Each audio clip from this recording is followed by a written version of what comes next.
گال وطن شکل جورانی برورد کے مصنف اور ادیب خواجہ مبارک قاضی کو بلوچستان کے ہر کونے میں جانا جاتا ہے۔ آئیے ان کی زندگی پر بھی نظر ثانی کرتے ہیں۔ 24 دسمبر 1956 کو مکران کے ساحلی علاقے پسنی میں پیدا ہونے والے مبارک قاضی نے ابتدائی تعلیم پسنی ہائی اسکول سے حاصل کی اور اعلیٰ تعلیم کے حصول کے لیے کراچی کا رخ کیا اور اردو آرٹس کالج میں BA کی ڈگری حاصل کرنے کے بعد 1978 میں واپس بلوچستان آ کر بلوچستان یونیورسٹی میں بین الاقوامی تعلقات IR میں اپنی ڈگری حاصل کی۔ طالب علم کی زندگی کے دوران وہ ایک بہترین طالب علم رہے۔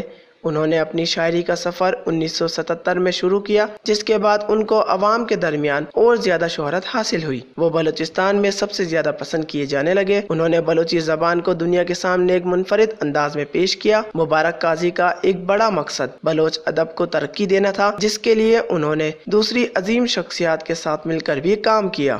ان کی شاعری کا تعلق زیادہ تر لوگوں کے حواس اور ذہنوں سے ہے۔ قاضی مبارک کی شاعری نے بلوچی ادب کو 5 دہائی تک متاثر کیا۔ ان کی عوامی پذیرائی کو دیکھ کر کراچی آرٹس کونسل نے مبارک قاضی کو تاحیات اعزازی رکنیت بھی دی تھی۔ مشہور بلوچ شاعر مبارک قاضی سخت بیماری کے باعث گزشتہ شب تربت میں اس دنیا فانی سے رخصت ہو گئے۔